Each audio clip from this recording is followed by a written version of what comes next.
پر کوئی گناہ نہیں ہے. بغیر اجازت کے گھر میں آ گیا ہے، بغیر اذن کے، بغیر استئذان کے کنکریاں مارو اور کنکری سے آنکھ پھوٹ جائے، فما کان علیک من جناح، کوئی حرج نہیں. اسی طرح آیا ہے من اطلع دار قوم بغیر اذنہم ففقعوا عینہ فقد حضرت عینہ. یہ ابو داؤد کی روایت ہے. جو شخص بغیر اذن لیے کسی کے گھر میں داخل ہوا ہے اور اگر اس نے اس کی آنکھ پھوڑ دی تو اس کے اوپر کوئی ہرجانہ نہیں ہے، کوئی اس کی دیت نہیں، کوئی ہرجانہ نہیں. اجازت لینے کے ضمن میں کیا ہے؟ حضور نے طریقہ بتایا، 3 مرتبہ پکارنے کی حد مقرر کر دی. فرمایا اگر تیسری مرتبہ پکارنے پر بھی جواب نہ آئے تو واپس ہو جاؤ. قرآن میں بھی ہے اذا قیل لکم ارجعوا فارجعوا، اگر تم وہ کہتے چلے جاؤ، ملاقات نہیں ہو سکتی، چلے جاؤ. ہاں اگر آپ ٹائم لے کر آئے ہیں تب بات دوسری ہے، پھر تو اس کو ملنا ہے. لیکن آپ ایسے ہی پہنچ گئے ہیں، پتہ نہیں وہ اپنی کس مصروفیت میں ہے، آپ کا حق نہیں ہے کہ وہ آپ کو ریسیو کرے اور آپ سے بات کرے. اذا قیل لکم ارجعوا فارجعوا. اور برا نہ مانو کہ میرا یہ معاملہ کیا، میں آیا تھا اور مجھے جو ہے مجھ سے ملاقات نہیں کی، نہیں. اور اس سلسلے میں ایک بڑا دلچسپ واقعہ ہے. ایک مرتبہ آپ حضرت سعد ابن عبادہ کے ہاں گئے اور السلام علیکم ورحمۃ اللہ کہہ کر 2 دفعہ اجازت طلب کی، مگر اندر سے جواب نہ آیا. تیسری مرتبہ جواب نہ ملنے پر آپ واپس ہو گئے. حضرت سعد اندر سے دوڑ کر آئے اور عرض کیا یا رسول اللہ، میں آپ کی آواز سن رہا تھا مگر میرا جی چاہتا تھا کہ آپ کی زبان مبارک سے میرے لیے جتنی بار بھی سلام و رحمت کی دعا نکل جائے اچھا ہے. تیسری مرتبہ آپ کہیں. پھر دوڑ کر آئے اور لپٹ گئے حضور سے صلی اللہ علیہ وسلم. یہ ہے استئذان کا معاملہ. اب آ رہی ہے اصل آیت. قل للمؤمنین یغضوا من ابصارهم ویحفظوا فروجهم ذلک ازکی لهم ان اللہ خبیر ما یصنعون. وقل للمؤمنات یغضضن من ابصارهن ویحفظن فروجهن ولا یبدین زینتهن الا ما ظهر منها وَلْيَضْرِبْنَ بِخُمُرِهِنَّ عَلَى جُيُوبِهِنَّ وَلَا يُبْدِينَ زِينَتَهُنَّ إِلَّا لِبُعُولَتِهِنَّ أَوْ آبَائِهِنَّ أَوْ آبَاءِ بُعُولَتِهِنَّ أَوْ أَبْنَائِهِنَّ أَوْ أَبْنَاءِ بُعُولَتِهِنَّ أَوْ إِخْوَانِهِنَّ أَوْ بَنِي إِخْوَانِهِنَّ أَوْ بَنِي أَخَوَاتِهِنَّ أَوْ نِسَائِهِنَّ أَوْ مَا مَلَكَتْ أَيْمَانُهُنَّ أَوِ التَّابِعِينَ غَيْرِ أُولِي الْإِرْبَةِ مِنَ الرِّجَالِ أَوِ الطَّفْلِ الَّذِينَ لَا يَظْهَرُوا عَلَى عَوْرَاتِ النِّسَاءِ وَلَا يَضْرِبْنَ بِأَرْجُلِهِنَّ لِيُعْلَمَ مَا يُخْفِينَ مِنْ زِينَتِهِنَّ وَتُوبُوا إِلَى اللَّهِ جَمِيعًا أَيُّهَا الْمُؤْمِنُونَ لَعَلَّكُمْ تُفْلِحُونَ. یہ لمبی آیت ہے. اہل ایمان، اے نبی کہہ دیجئے اہل ایمان مردوں سے اپنی نگاہیں نیچی رکھا کریں اور اپنی شرمگاہوں کی حفاظت کریں. یہی ان کے لیے زیادہ پاکیزہ عمل ہے. ان اللہ خبیر بما یصنعون، اور جو کچھ وہ کر رہے ہیں اللہ اس سے واقف ہے. وقل للمؤمنات یغضضن من ابصارهن، اور مومن عورتوں سے بھی کہہ دیجئے کہ وہ اپنی نگاہیں جو ہیں نیچی رکھا کریں. ویحفظن فروجهن، اپنی شرمگاہوں کی حفاظت کریں. ولا یبدین زینتهن الا ما ظهر منها، اور اپنی زینت کو ظاہر نہ کیا کریں سوائے اس کے کہ جو بالکل ظاہر ہو جائے، از خود ظاہر ہو. دیکھیے سب سے پہلے میں آپ کو بتا چکا ہوں کہ یہ گھر کے اندر کا پردہ ہے. نگاہیں نیچی رکھنا گھر کے مرد بھی اور گھر کی عورتیں بھی. یہ کیوں کہا گیا؟ آج آپ کے علم میں نہیں ہوگا انسیسٹ کس قدر تیزی سے پھیل رہا ہے مغرب کے اندر. انسیسٹ کہتے ہیں باپ کا اپنی بیٹی سے ملوث ہو جانا، ماں کا اپنے بیٹے سے ملوث ہو جانا، بہن بھائیوں کا آپس میں زناکاری کرنا، یہ انسیسٹ کہلاتا ہے. اس وقت امریکہ میں سب سے زیادہ جو پریکٹس ہے وہ سائیکیٹرسٹ کی ہے. بڑی فیسیں ہیں، بڑی دوائیں ہیں. جو فارماسیوٹیکل انڈسٹری ہے اس میں بھی سب سے زیادہ فلرشنگ وہ دوائیں ہیں کہ جو ذہنی امراض کی ہیں. اور مجھ سے وہاں کئی سائیکیٹرسٹ نے کہا ذہنی امراض کا سب سے بڑا سبب انسیسٹ ہے. بیٹی سے زنا کیا، باپ نے بیٹی کے دل پر جو داغ لگ گیا ہے اس کا دماغی توازن ٹھیک نہیں رہتا. بہن سے زنا کیا بھائی نے، اور یہ نہ سمجھیے کہ آپ کے ہاں نہیں ہو رہا، یہ وبا آ چکی ہے. کہیں آپ نے اخبار میں پڑھا ہوگا بیٹی نے جا کر کھانے میں خبر دی کہ باپ نے میرے ساتھ یہ حرکت کی. یہ ساری چیزیں آج ہو رہی ہیں ہمارے یہاں. اس لیے کہ جب زنا کے جو دواعی ہیں، داعیات ہیں، جو زنا کی ترغیب ہے وہ پھیلی ہوئی ہوگی، عام ہوگی، تو راستے نکالے گا. گھروں میں مرد بھی اپنی نگاہیں نیچے رکھیں. کیا مطلب؟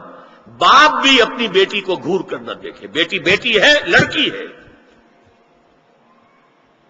جوان بھائی بھی اپنی جوان بہن کو گھور کر نہ دیکھا. نگاہیں نیچے رکھو. یہ نگاہیں نیچے رکھنا بازار میں چلتے ہوئے نہیں ہے. وہ تو سوسائڈ ہو جائے گی، موت آ جائے گی. کوئی گاڑی آپ کو روک دے گی. یہ گھر کے اندر ہے. اور اس لیے ہے کہ بہرحال باپ مرد ہے، بیٹی عورت ہے. میں نے آپ کو فرائیڈ کی بات بتا دی ہے. وہ تو کہتا ہی ہے کہ باپ اگر محبت بھری نگاہ بیٹی پر ڈال رہا ہے، اس میں سیکس ہے، سیکس کا جذبہ ہے. اگر ماں بیٹے پر محبت بھری نگاہ ڈال رہی ہے تو سیکس ہے. ایڈیپس کمپلیکس مشہور ہے اس کا. لیکن اپنی جگہ یہ ہے کہ باپ مرد ہے، بیٹی عورت ہے. بھائی مرد ہے، بہن عورت ہے. لہذا گھروں کے اندر بھی اپنی نگاہوں کو نیچا رکھو. میں آپ کو قول سنا چکا ہوں مولانا فراہی کا. اسلائی صاحب نے کہا، جب مولانا فراہی نے مجھ سے یہ کہا کہ اصل میں سورہ احزاب میں گھر کے باہر کا پردہ ہے اور سورہ نور میں گھر کے اندر کا پردہ ہے، تو کہتے میری آنکھیں کھل گئی اور چابی مل گئی، کلید مل گئی ان آیات کو سمجھنے کی، ان کی اصل پس منظر کو، حقیقت کو جاننے کا راستہ کھل گیا. تو یہ جو ہے غض بصر، یہ باہر کے لیے نہیں ہے، یہ گھر کے اندر کے لیے ہے. بیٹی کا آخر جوان ہو رہی ہے، اس کے سینے کے اوپر کچھ ابھار آ رہا ہے، اس کو گھور کر مت دے، نگاہ نیچے کر. قل للمؤمنین یغضوا من ابصارہم ویحفظوا فروجہم ذلک ازکی لہم ان اللہ خبیر بما یصنعون. نوٹ کر لیجئے کہ یہ کہاں ہو رہا ہے؟ گھر میں داخلے کے بعد. گھر میں داخلہ اجازت سے، اور داخلہ ہوگا صرف محرموں کا. گھر کے اندر جو ہے وہ نامحرم تو نہیں آئے گا. یہ میں آگے بیان کر رہا ہوں. وَقُلْ لِلْمُؤْمِنَاتِ يَغْضُضْنَ مِنْ أَبْصَارِهِنَّ وَيَحْفَظْنَ مِنْ فُرُوجِهِنَّ، اور کہہ دیجئے مومن عورتوں سے بھی کہ وہ بھی اپنی نگاہیں جھکا کر رکھیں اور اپنی شرمگاہوں کی حفاظت کریں. وَلَا يُبْدِينَ زِينَتَهُنَّ إِلَّا مَا ظَهَرَ مِنْهَا. اس ٹکڑے پر بڑا قیل و قال ہے جدید مفکرین اور جدید دانشوروں نے کہ وہ اپنی زینت ظاہر نہ کرے سوائے اس کے جو خود ظاہر ہو جائے. وہ کہتے ہیں اس میں چہرہ بھی شامل ہے، اور جب چہرہ شامل ہے تو اس کا مطلب چہرے کا پردہ نہیں ہے. لا حول ولا قوت الا باللہ.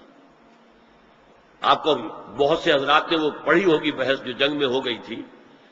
ایک صاحب وہ انسٹیٹیوٹ آف پالیسی اسٹڈیز، اس کے اسکالر ہیں، ریسرچ کو انہوں نے لکھ دیا کہ الا ما ظہر منھا میں چہرہ ظاہر ہے، شامل ہے، لہذا پردہ نہیں ہے.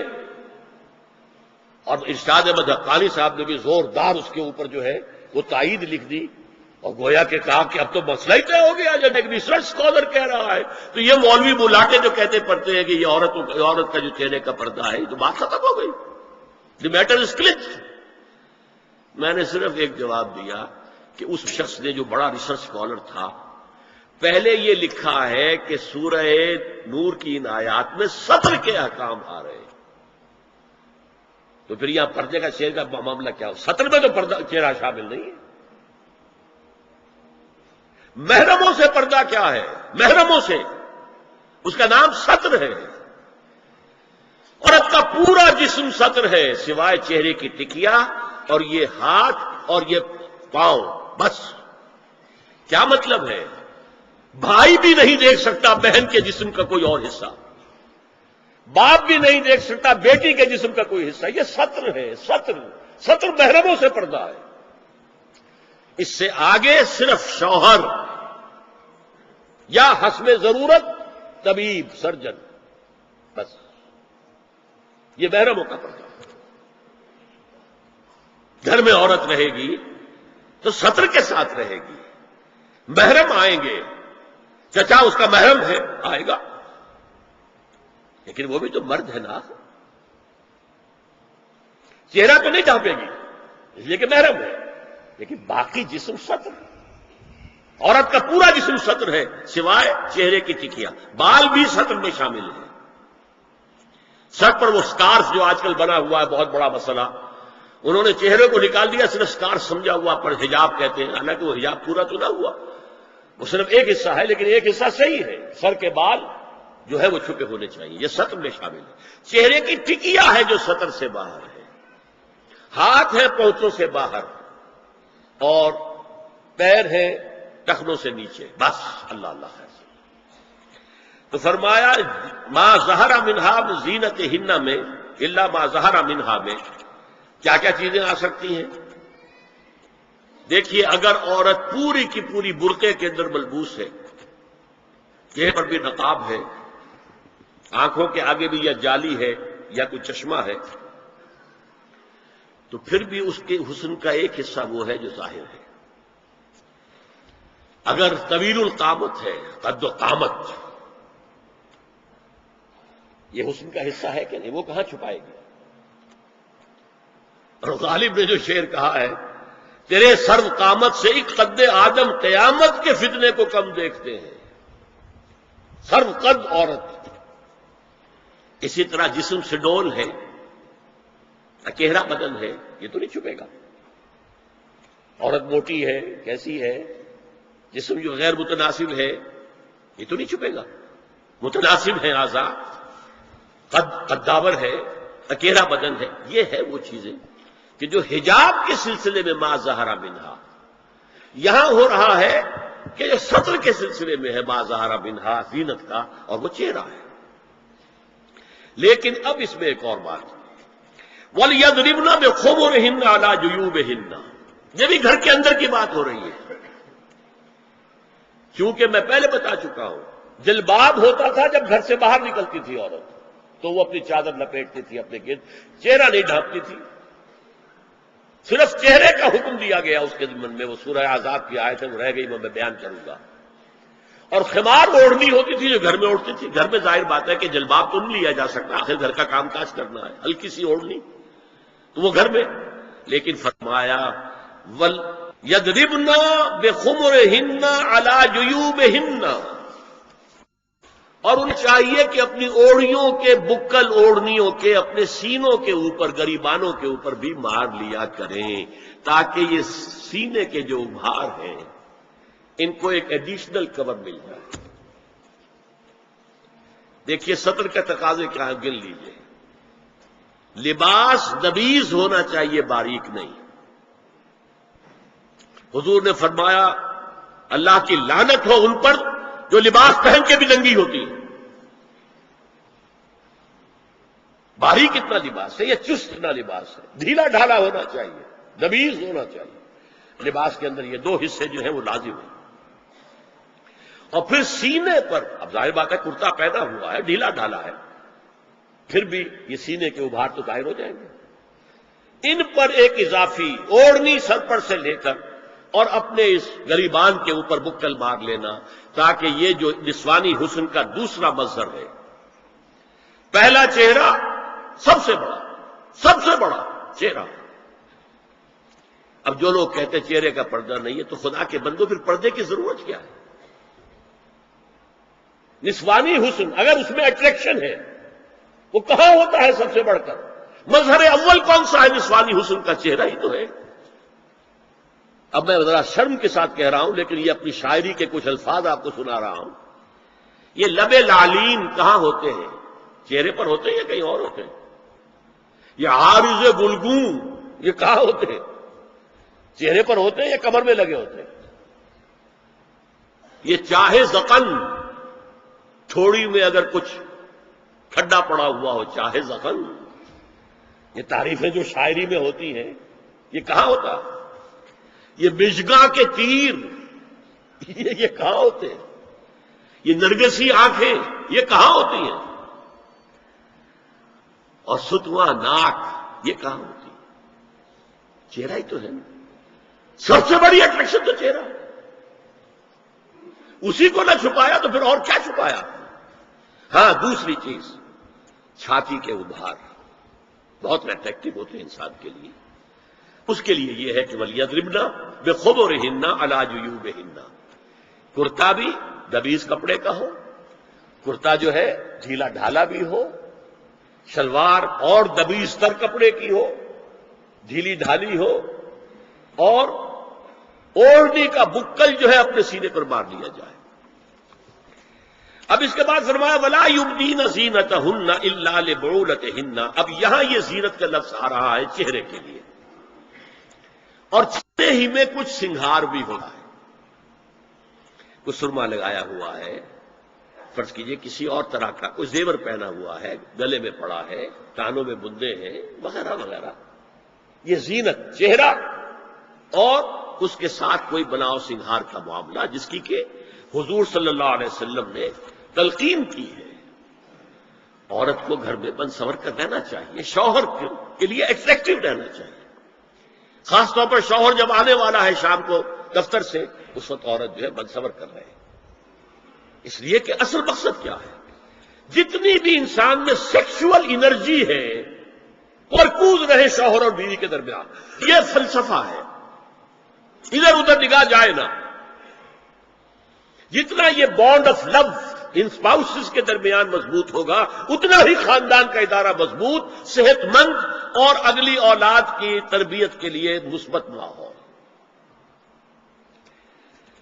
اب ان کے لیے کہا گیا کہ چہرے کی زینت، اور چہرے کے اوپر اگر کوئی بناؤ سنگھار ہے، زیور ہے، تو اس کی زینت نہ ظاہر کریں، مگر اب یہ یہاں تفصیلی آئی ہے، جو محرم ہے ان کی تفصیل، اور میں بیان کر چکا ہوں، محرم وہی ہے صرف جن سے کبھی کسی حال میں شادی نہیں ہو سکتی، بھائی سے کسی حال میں شادی نہیں ہو سکتی، باپ سے، دادا سے، چچا سے کسی حال میں شادی نہیں ہو سکتی، ماموں سے کسی حال میں شادی نہیں ہو سکتی، ہاں چچا کے بیٹے سے ہو سکتی ہے، وہ نامحرم ہے، ماموں اور خالہ کے بیٹے سے ہو سکتی ہے، وہ نامحرم ہے۔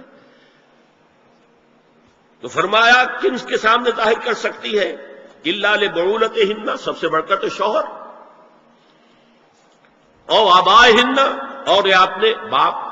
اچھا باپوں میں نوٹ کیجیے، باپ حقیقی ہو، اخیافی ہو، اللاتی ہو یا رضاعی ہو، یہ چاروں قسم کے باپ اس میں شامل ہوں گے۔ جس عورت نے دودھ پلایا تھا اس کا شوہر بھی باپ بن گیا۔ او آبائے بعولتہن، اپنے شوہروں کے باپ، یا ابنائہن، ان کے اپنے بیٹے، بیٹوں میں بھی آئیں گے چاروں، اللاتی، اخیافی، عینی اور رضاعی۔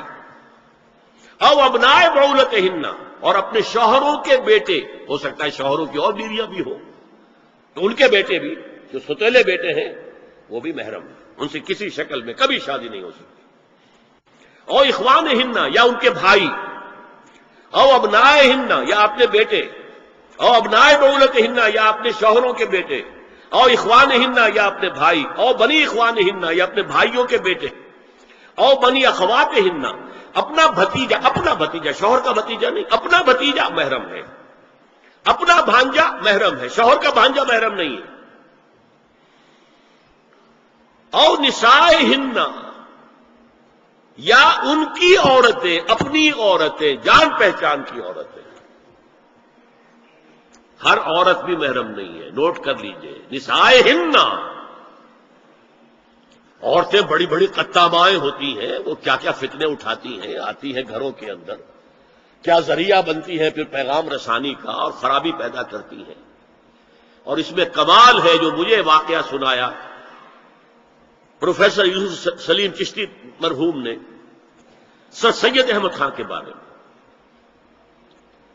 اب وہ زمانہ یاد کیجیے سر سید کا، ابھی انگریزی حکومت باقاعدہ جو ہے وہ ملکہ وکٹوریہ کی شروع ہوئی ہے، روب کتنا ہے انگریز کا، اور لیفٹیننٹ گورنر جو ہے یو پی کا وہ کہتا ہے سر سید احمد خان سے کہ ہماری میری بیگم آپ کے اہلیہ سے، آپ کے گھر والیوں سے ملنا چاہتی ہے۔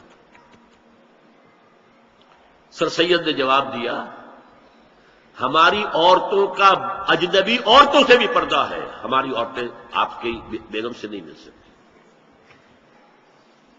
میرا سر جھکتا ہے، دینی اعتبار سے، مذہبی اعتبار سے وہ بہت سخت آدمی تھا، داڑھی اس کی جو ہے آپ سوچئے، یاد کیجئے، اور نماز کے پکے پابند اور پکے اہل حدیث، کٹر رفع یدین کرنے والے، جو اہل حدیث حضرات کے شیخ الکل کہلاتے ہیں سید نذیر حسین دہلوی، وہ نہیں کرتے تھے رفع یدین کہ فتنہ ہے، لوگ جو ہے وہ بھاگ جائیں گے، ہم سے ملیں گے نہیں، پھر کیسے تبلیغ ہوگی۔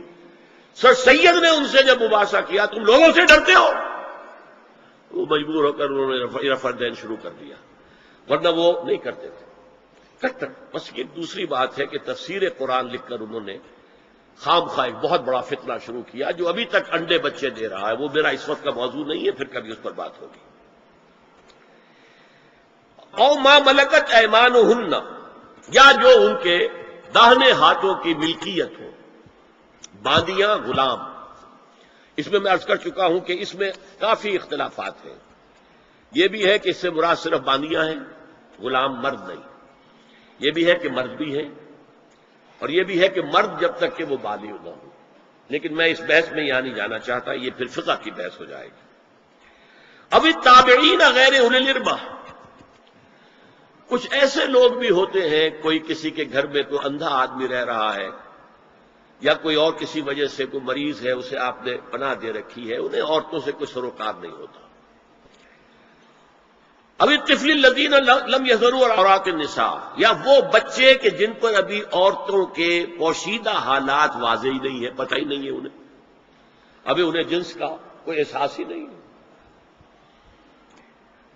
یہ ہے فہرست جو دی گئی ہے کہ جن کے سامنے عورت کھلے چہرے کے ساتھ اور اپنی جو اضافی زینت بھی ہو، کوئی زیور وغیرہ یا کوئی بھی سرخ وغیرہ ڈالا ہوا ہے یا کوئی سرخی کوئی لگائی ہے معمولی سی، تو اس کے ساتھ آ سکتی ہے، اور یہ وہ رشتے ہیں کہ جن سے کسی حالت میں بھی نکاح نہیں ہو سکتا، لہذا وہ ذہن ادھر جاتا ہی نہیں ہے، نارمل آدمی کا ذہن ادھر جائے ہی نہیں۔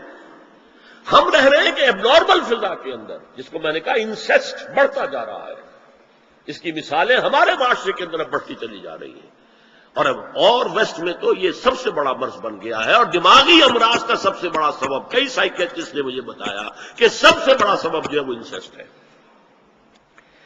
آگے سنیے، وَلَا يَضْرِبْنَ بِأَرْجُلِهِنَّ لِيُعْلَمَ مَا يُخْفِينَ مِنْ زِينَتِهِنَّ، اور چلتے ہوئے اپنے پاؤں زور سے نہ مارے کہ ان کی زینت ظاہر ہو جائے۔ اگر کوئی پازیب پہنی ہوئی ہے، کوئی جھنجھنو وغیرہ ہے، تو اب اگر پاؤں مار کر چلے گی تو خام خواہ ذہن جائے گا بیٹھے ہوئے کا کہ کوئی خاتون جا رہی ہے، پلٹیں گے، دیکھیں گے، نگاہ دیکھیں گے۔ یہاں تک اس کے علاوہ یہ بھی ہے، تعطر کے بارے میں فرمایا ہے کہ اگر عطر لگا کر کوئی عورت گھر سے نکلی ہے، اذا استعارت المرأة فمرت على القوم ليجدوا ريحها فهي كذا وكذا قال قولا شديدا، اس ابو داؤد کی روایت حضور نے فرمایا جب کوئی عورت عطر لگا کر، خوشبو لگا کر نکلتی ہے کہ لوگ اس کی خوشبو سونگیں یا اس پر مطلع ہو جائیں تو ایسی ہے، ایسی ہے، بہت سخت الفاظ حضور نے استعمال کیے کہ جس کو راوی نے نقل نہیں کیا۔ عورت کے لیے خوشبو، عورت کی آواز کا پردہ ہے۔ اب دیکھیے کس حد تک نماز میں اس وقت عورتیں بھی شریک ہوتی تھیں، اگرچہ حضور نے فرمایا مردوں کی صف بہترین سب سے آگے والی ہے اور سب سے بری صف سب سے پیچھے ہے، کیونکہ اس کے پیچھے پھر عورتوں کی صف ہوتی تھی، اور عورتوں کے لیے سب سے اچھی صف سب سے پچھلی والی ہے اور سب سے بری سب سے آگے والی ہے۔ سب سے آگے والوں کے سامنے پھر مرد ہوتے تھے، ان کی پشت ہوتی تھی۔ تو اسی طریقے سے اگر غلطی کی ہے تو مرد جو ہے کہے گا سبحان اللہ، امام سے غلطی ہو گئی ہے، مرد کیا کہے گا؟ سبحان اللہ۔ عورت کیا کرے گی؟ اپنے ایک ہاتھ کے پشت پر اپنا ہاتھ مارے گی، اپنی آواز نہیں نکالنی، آواز کا پردہ۔ چھونے کا پردہ یہاں تک ہے کہ حضور نے کبھی کسی عورت سے ہاتھ نہیں ملایا، اور آپ جب بیعت بھی لیتے تھے تو بس زبانی الفاظ کہلوائے اور کہا ٹھیک ہے بیعت ہو گئی، یا ایک کپڑا پکڑا، اس کا ایک سرا اپنے ہاتھ میں، دوسرا سرا اس خاتون کے ہاتھ میں۔ یا ایک تشت کے اندر پانی بھرا، اس میں ایک طرف اس نے انگلیاں ڈال لی اور ایک طرف حضور کی انگلیاں، لیکن مسافر لا اسافر النساء۔ ایک دفعہ ہوا بھی کہ بعض خواتین نے جب بیعت کی ہے تو پھر انہوں نے ہاتھ آگے بڑھایا مسافر کے لیے، حضور نے فرمایا انی لا اسافر النساء، میں عورتوں سے مسافرہ نہیں کرتا۔ تو اب دیکھیے اصل مسئلہ کیا ہوا، اسلام میں پردے کتنے ہوئے؟ پہلا پردہ 4 دیواری، گھروں میں رہو، یہ پہلا پردہ ہے۔ جیسے ڈیفنس لائنز ہوتی ہے نا فوج کی، یہ فرسٹ ڈیفنس لائن، سیکنڈ ہے، تھرڈ ہے۔ پہلی کو عبور کر کے کوئی آ جائے تو سیکنڈ ہے، سیکنڈ سے گزرے تو تیسری پہ ہے۔ پہلا پردہ 4 دیواری، اس میں محرم آئے گا۔ اب دیکھیے اسی پر ہماری تہذیب استوار ہوئی، اسی پر ہمارا آرکیٹیکچر بنا۔ گھر ایسے بنے کہ مردانہ علیحدہ، زنانہ علیحدہ، چھوٹا آدمی ہے تب بھی بیٹھک علیحدہ، بیٹھک باہر سے کھلے گی اور پھر ڈیوڑی سے ہو کر پھر گھر کے اندر جائیں گے۔ مرد آئیں گے تو یہاں بیٹھیں گے، اندر نہیں جائیں گے، اندر تو صرف وہی جائیں گے جو محرم ہے، ابدی محرم۔ دوسرا پردہ ستر، گھر کے اندر جو محرم آ گئے ہیں ان کے سامنے چہرہ تو کھلے گا، باقی جسم کا کوئی حصہ بھائی بہن کا نہیں دیکھ سکتا، اور باپ بیٹی کا نہیں دیکھ سکتا، بیٹا ماں کا نہیں دیکھ سکتا۔ یہ ستر، عورت پوری کی پوری عورت ہے۔ عورت کہتی ہے چھپانے کی چیز کو، عورات النساء، عورتوں کی چھپی ہوئی چیزیں جن پر ظاہر نہیں ہوئی، لم یظہروا علی عورات النساء، ابھی تک ہم نے لفظ پڑھایا بھی۔ تیسرا پردہ ہے چہرے کا پردہ، یہ ہے غیر محرموں سے، اور جب کہ گھر سے باہر نکلنا ہو اس کے لیے سورہ احزاب میں نے کہا تھا گھر سے باہر کا پردہ، چہرے کا پردہ وہ غیر محرموں سے ہے، اور گھر سے باہر نکلے گی تو غیر محرم سامنے آئیں گے۔ یا ایھا النبی قل لازواجک وبناتک ونساء المؤمنین یدنین علیہن من جلابیبہن ذالک ادنی ان یعرفن فلا یؤذین وکان اللہ غفورا رحیما۔ اے نبی صلی اللہ علیہ وسلم کہہ دیجئے اپنی بیٹیوں سے اور اپنی بیویوں سے اور مسلمانوں کی خواتین سے۔ اب دیکھیے یہ سورہ احزاب ہی میں ہو رہا ہے، شروع میں یا نساء نبی سے بات چلی، استیزان بھی صرف نبی کے گھر میں داخل نہ ہو اذن کے بغیر، آگے چل کر سورہ احزاب ہی میں عام بھی کر دیا، قل لازواجک وبناتک ونساء المؤمنین، کہہ دیجئے اپنی بیویوں سے، اپنی بیٹیوں سے اور اہل ایمان کی خواتین سے، یدنین علیہن من جلابیبہن، کہ وہ اپنے چہروں کے اوپر اپنی جلباب کو لٹکا لیا کرے، چہرہ چھپ جائے۔ اب اس کی تفسیر میں چاہتا ہوں کہ آپ کو جو مختلف مفسرین نے کی ہے وہ آپ کے سامنے میں رکھوں۔ حضرت عبداللہ ابن عباس نے اس آیت کی جو وضاحت فرمائی ہے اسے حافظ ابن کثیر نے اپنی تفسیر میں اس طرح نقل کیا ہے، اللہ نے مسلمان عورتوں کو حکم دیا ہے کہ جب وہ کسی کام کے لیے گھروں سے نکلیں تو اپنی چادروں کے پلو اوپر سے ڈال کر اپنا منہ چھپا لیں اور صرف ایک آنکھ کھلی رکھیں، دونوں آنکھیں بھی غلط ہیں۔ ہمارے ہاں برقع کیوں بنا تھا؟ دیکھیے چادر میں عورت لپٹی ہوگی، اس کا ہاتھ جو ہے اس چادر کو سنبھالنے میں آکوپائی ہو جائے گا۔ کسی بچے کو ڈاکٹر کے ہاں لے کے جانا ہے، ایک گود میں بچے کو لینا ہے، ایک گود کے اندر جو ہے ایک ہاتھ میں کوئی بوتل لینی ہے دوا کے لیے، تو کیسے کرے گی؟ برقع ضرورت کی ایجاد ہے جو ہوا ہے، اور اس کے آگے آپ کو معلوم ہے پچھلے برقعوں میں جالیاں لگی ہوتی تھی کہ نگاہوں سے بھی براہ راست سامنا نہ ہو، اس اعتبار سے وہ جالی ہوتی تھی۔ اور اب بھی ضرورت اس بات کی ہے، ایک آنکھ، اور یہ میں نے اپنی آنکھوں سے دیکھا، انقلاب ایران کے بعد جو حاجی آئے ایران سے، ان کو جو میں نے دیکھا ہے اس طرح چادر میں ملبوس عورتیں ہوتی تھی، لمبی سی چادر، ایک ہاتھ سے اس کو اس طرح پکڑا ہوا ہے اور صرف ایک آنکھ کھلی ہے دوسری نہیں۔ اور سن لیجئے،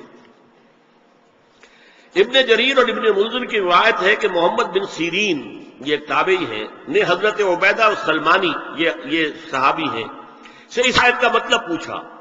انہوں نے جواب میں کچھ کہنے کی بجائے اپنی چادر کو اس طرح اوڑھا کہ پورا سر اور پیشانی اور پورا منہ ڈھانک کر صرف ایک آنکھ کھولی رکھی۔ میں نے شروع میں کہا تھا ہمارے نزدیک اسلام دین ہے، صرف مذہب نہیں۔ اسلام قرآن اور سنت دونوں پر مبنی ہے، صرف قرآن پر نہیں۔ اور قرآن میں تعویل خاص کے بعد تعویل عام ہے، الاعتبار لعموم لفظ لا لخصوص سبب۔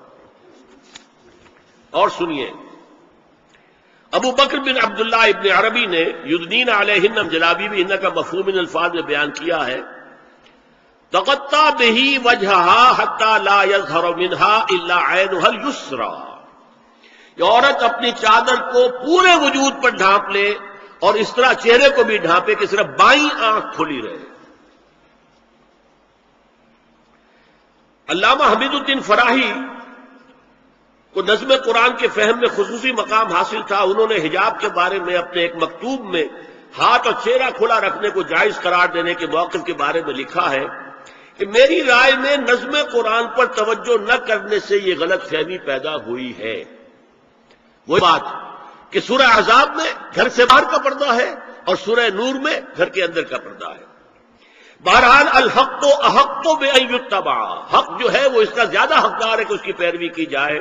میں اس مسئلے پر مطمئن ہوں اور میرے نزدیک اجنبی سے پورا پردہ کرنا واجب ہے، اور قرآن نے یہی حجاب واجب کیا ہے جو شرفاء میں مروج ہے، بلکہ اس سے بھی قدر زائد۔ مولانا فراہی کا یہ مکتوب ماہنامہ حیات نو بلیریا گنج انڈیا کے اکتوبر سن 92 کے شمارے میں شائع ہوا ہے۔ یہ ہے علماء کی رائے۔ یدنین علیہن من جلابیبہن، یہ کر کے دکھاتے تھے لوگ، اس طریقے سے چادر کو اوڑھ لیا جائے کہ صرف ایک آنکھ کھلی رہے۔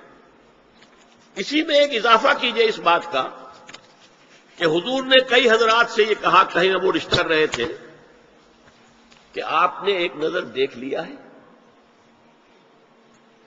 اب اگر یہ ایک نظر دیکھنا اس کی اتنی اہمیت ہے تو اس کا کیا مطلب ہے؟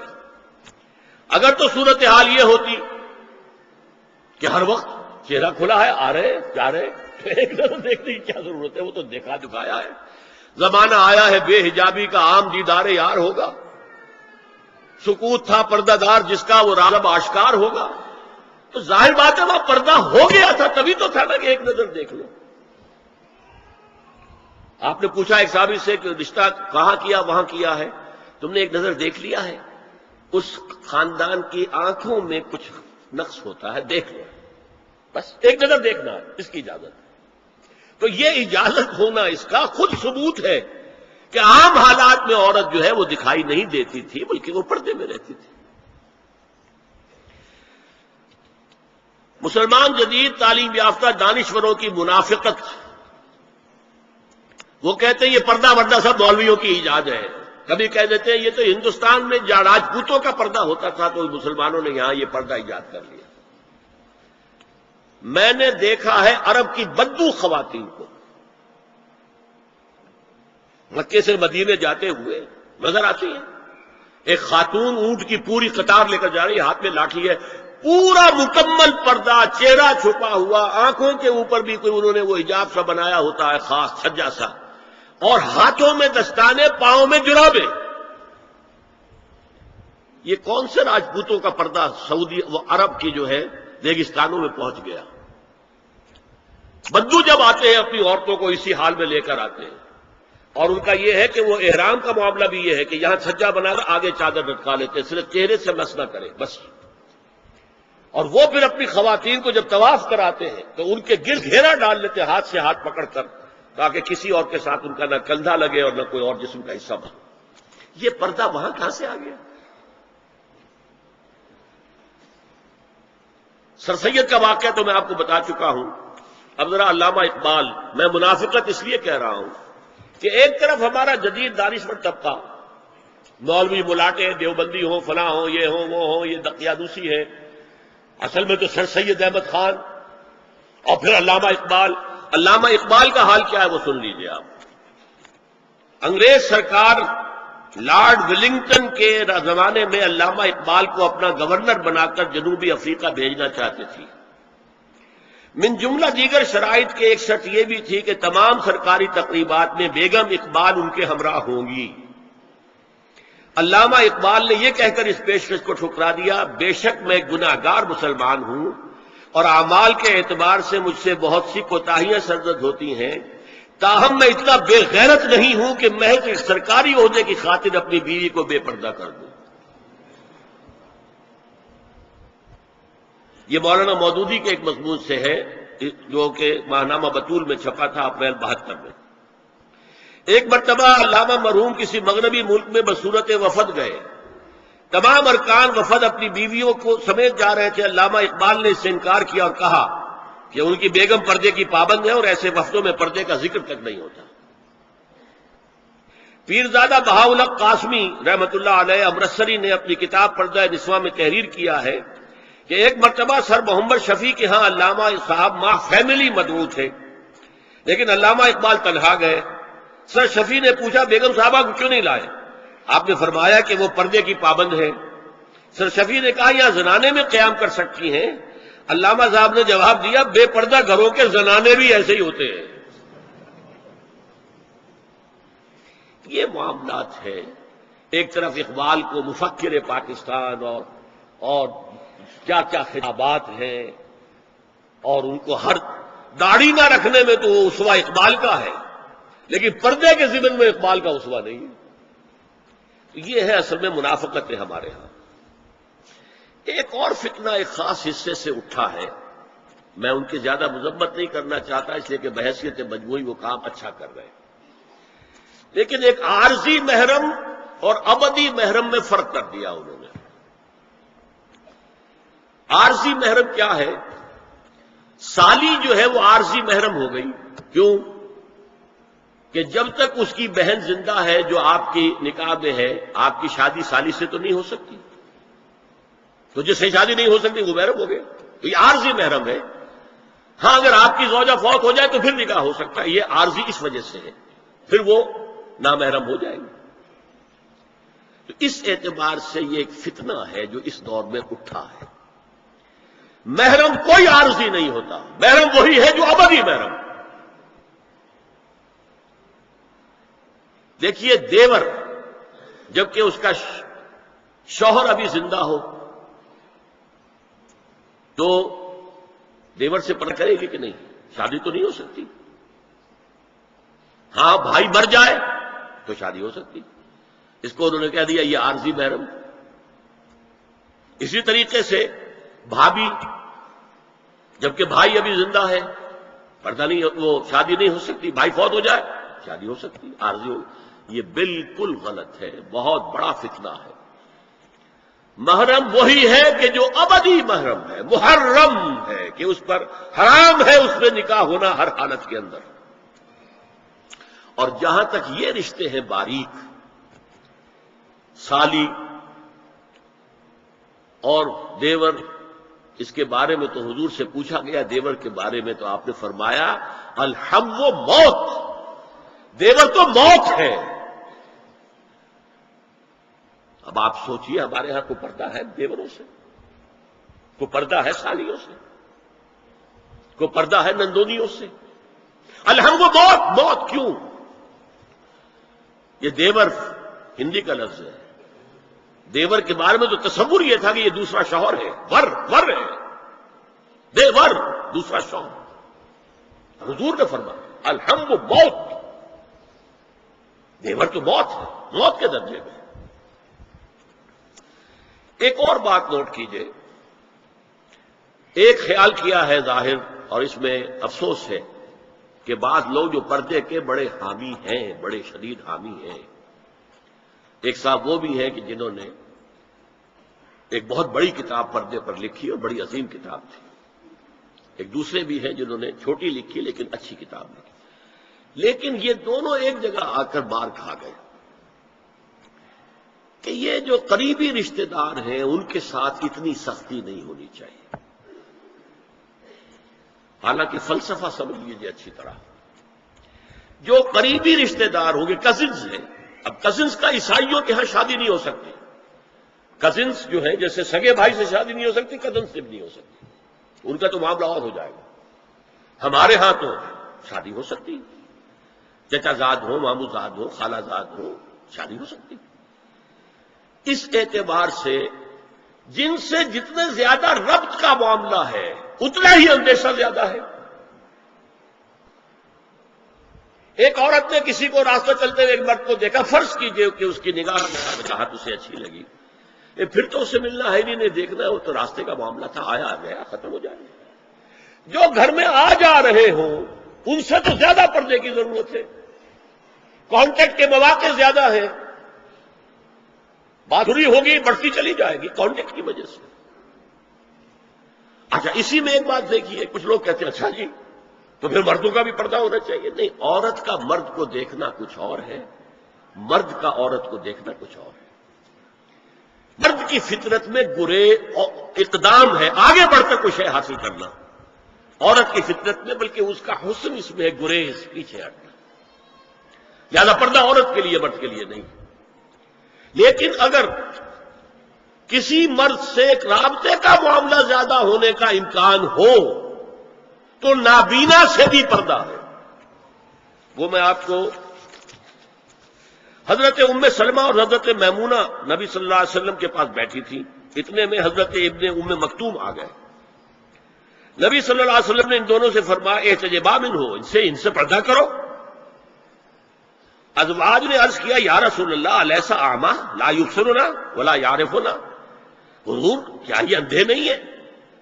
یہ نہ ہمیں دیکھ رہے ہیں نہ ہمیں پہچانتے ہیں. فرمایا افعمغایان انتما، کیا تم دونوں بھی اندھی ہو؟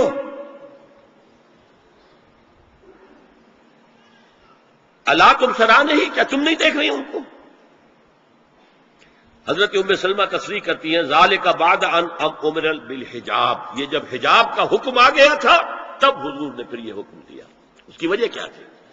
حضرت عبداللہ ابن مکتوم کا گھر میں آنا جانا تھا، تو اگرچہ اندھے ہیں لیکن یہ کہ یہ بار بار کا آنا جانا اس سے فتنے کا ایک دروازہ کھل سکتا ہے.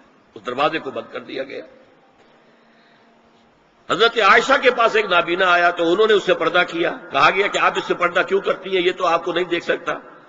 جواب میں حضرت ام المومنین نے فرمایا لاکنی انظر الیہ، میں تو اسے دیکھ رہی ہوں نا. عورت مرد کو دیکھے. البتہ یہ کہ عام حالات میں آپ بازار میں چل رہے ہیں، عورت جا رہی ہے، کوئی شوق باہر نکلنا پڑا ہے، تو اس حالت میں اگر وہ مرد کو دیکھتی ہے تو اس میں در حقیقت وہ فتنہ نہیں ہے کہ جو گھر میں آنے جانے والے لوگوں کا ہے. تو جو یہ کزنز ہیں، جو قریبی رشتہ دار ہیں، جن کا آنا جانا زیادہ ہے، ان سے زیادہ سخت پردہ ہونا چاہیے بنسبت اجنبیوں کے، کہ اجنبیوں سے آج اگر کوئی دیکھ بھال ہوئی ہے تو اس کے بعد پتہ نہیں پھر کبھی دیکھے گا بھی کہ نہیں، یا دکھے گی کہ نہیں. اب ایک آخری مسئلہ ہے. دو حدیثیں ایسی ہیں جو میری گفتگو کے خلاف جاتی ہیں اور میں دیانت کا تقاضا سمجھتا ہوں کہ وہ بھی آپ کے سامنے بیان کر دوں.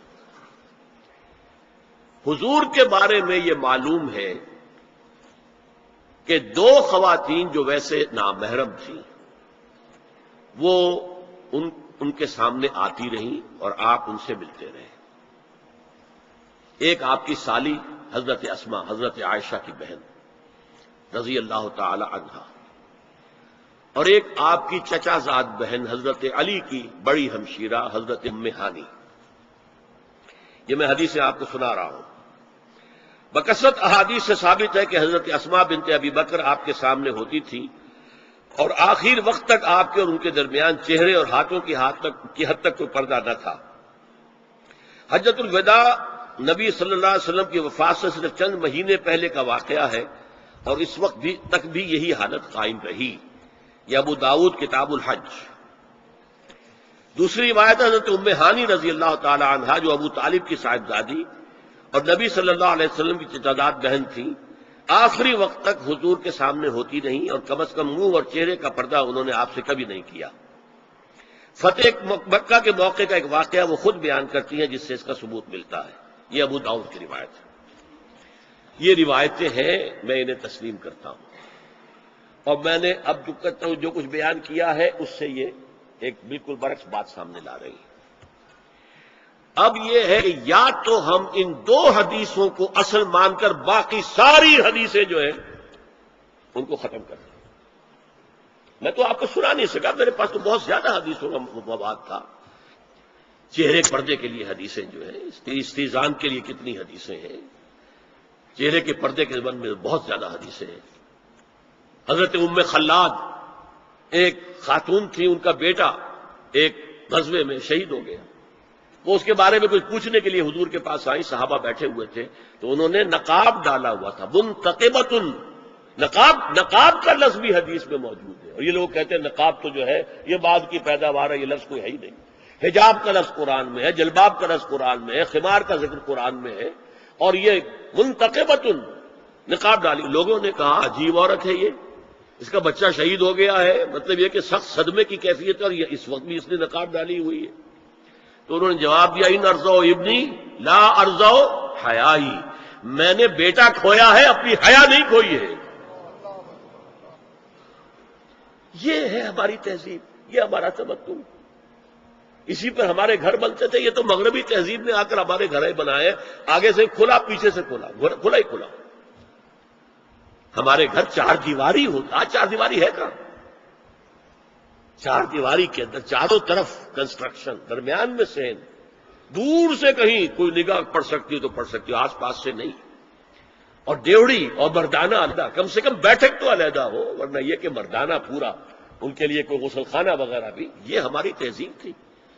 اسپین کا آرکیٹیکچر پوری دنیا میں مشہور ہے، اور وہ یہی تھا، مورش آرکیٹیکچر، اس کو مورس کہتے تھے وہ عربوں کو، وہ یہی تھا، مرد گھر اس طرح کے بنتے تھے۔ تو اس پر یہی ہے کہ یا تو ان دو حدیثوں کی بنا پر قرآن مجید، اس کی حکمت اور بے شمار حدیثوں کو ہم رد کر دیں یا ان کی تعویل کریں، یا یہ ہے کہ ان دو کی تعویل کریں۔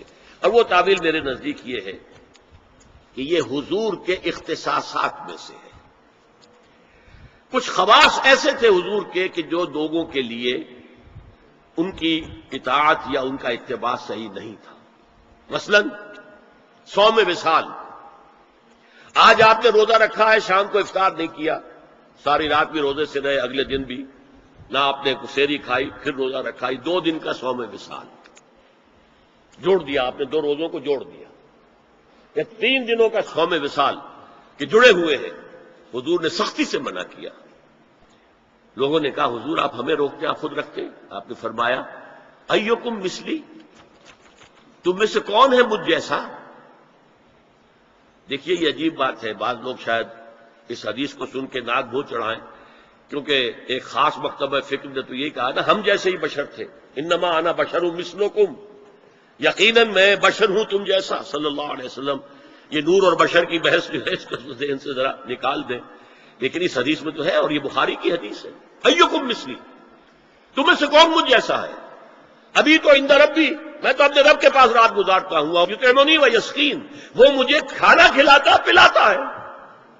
اب بتائیے کون شخص اپنے بارے میں کہہ سکتا ہے کہ وہ اس بنا پر صوم وصال رکھنے کا حق رکھتا ہے کہ حضور صلی اللہ علیہ وسلم رکھتے تھے؟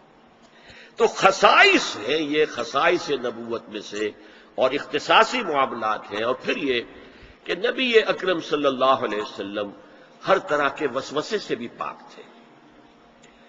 ان کی یہ کوئی غیر معمولی معاملہ ہو سکتا ہے، اس کے بنا پر اس سارے موضوع جو ہے اس کے اوپر جھاڑو نہیں پھینکی جا سکتی۔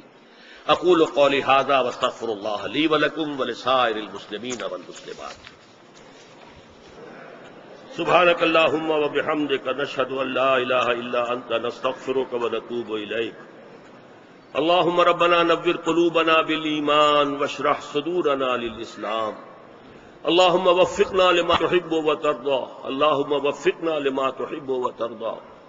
اللہم تقبل منا فإنک خیر المتقبلین، اللہم تقبل منا فإنک خیر المتقبلین۔ اللہم اجعلنا مسلمین لک، اللہم اجعلنا مسلمین لک، اللہم اجعلنا مسلمین لک، ونور قلوبنا بالایمان واشرح صدورنا للاسلام۔ اللهم اغفر لنا ولآبائنا ولأمهاتنا ولجميع المؤمنين والمؤمنات والمسلمين والمسلمات الأحياء منهم والأموات إنك سميع مجيب الدعوات. اللهم اشف مرضانا اللهم اشف مرضانا اللهم اشف مرضانا. وصلى الله تعالى على خير خلقه محمد وبارك وسلم تسليما كثيرا كثيرا. آمين يا رب العالمين.